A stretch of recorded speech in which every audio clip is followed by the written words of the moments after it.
Salam alaikum, bonjour tout le monde. Je suis Kamal Zahraoui, formateur consultant en traitement et analyse des données. Dans cette vidéo, nous allons voir ensemble comment étudier la liaison entre deux variables qualitatives. Pour le faire, on travaille avec le test d'indépendance de Q2, un test qui s'inscrit dans la famille des tests non paramétriques. Je vais préciser cette notion dans d'autres vidéos. Donc on verra un exemple concret, comment étudier la liaison entre deux variables qualitatives. Mais avant d'aller plus loin, je voulais juste préciser que le test de Q2 est aussi utilisé pour l'étude d'ajustement. Lorsqu'on souhaite comparer la distribution observée dans un échantillon avec une distribution théorique. Elle est aussi utilisée pour l'étude de l'homogénéité, lorsqu'on souhaite étudier si les échantillons sont issus de la même population. Dans notre cas, nous allons utiliser le test de Q2 d'indépendance. Ici, j'ai un exemple concret qui analyse type de formation avec la variable sexe. Donc, on va commencer par la lecture des données avant de voir les différentes étapes de la réalisation du test de Q2. Si on souhaite lire cette donnée 10, cela veut dire que 10 personnes ont à la fois le sexe masculin, ce sont des hommes, et sont issus d'une formation universitaire. 9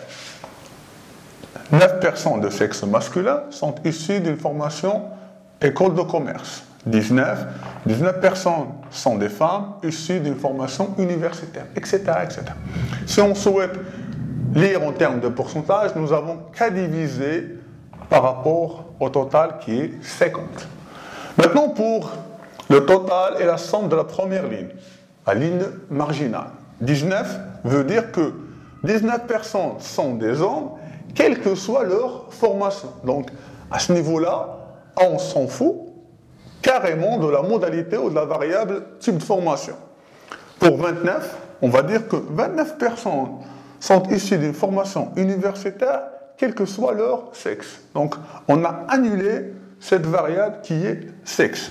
Pour 21 personnes sont issues d'une formation école de commerce, quel que soit leur genre, etc., etc. Donc, vous avez compris que lorsqu'on lit les données en termes marginal, ligne marginale, colonne marginale, on ne prend pas en considération les variables étudiées.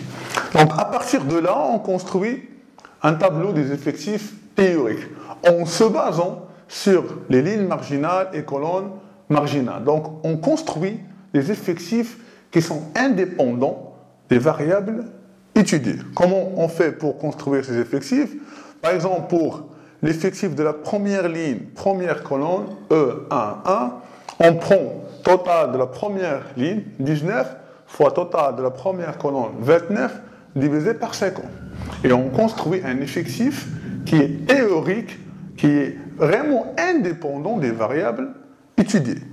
Pour l'effectif de la deuxième ligne, première colonne, même chose, on prend total de la deuxième ligne, 31, fois total de la première colonne, 29, divisé par 50, etc., etc. On construit des effectifs qui sont indépendants. Donc l'idée du test de Q2, c'est de calculer la distance entre les effectifs observés et les effectifs théoriques, les effectifs qui sont indépendants des variables étudiées. Si la distance est faible, cela veut dire qu'il n'y a pas une grande différence entre les effectifs observés et les effectifs indépendants, théoriques. À ce niveau-là, on va dire qu'il y a vraiment une indépendance entre les variables étudiées. Sous l'hypothèse H0, on va accepter H0, on va dire qu'il y a une indépendance. Mais si Q2 s'éloigne de 0, significativement de 0, cela veut dire qu'il y a vraiment une différence entre les effectifs observés et les effectifs qui sont théoriques, qui donnent la situation d'indépendance. À ce niveau-là, on va dire qu'il y a une dépendance entre les variables, parce qu'il y a une différence significative entre ce qui est observé et ce qui est théorique. Pour juger de l'indépendance ou non des variables étudiées, on peut se baser sur la p-value associée au test. on compare la probabilité, p-value, associée au test par rapport au risque étudié. Donc, on peut travailler sur un risque de 1%, 5%, 10%. Si la p-value est inférieure au risque, on travaille généralement avec 5%. À ce niveau-là, on va rejeter à 0.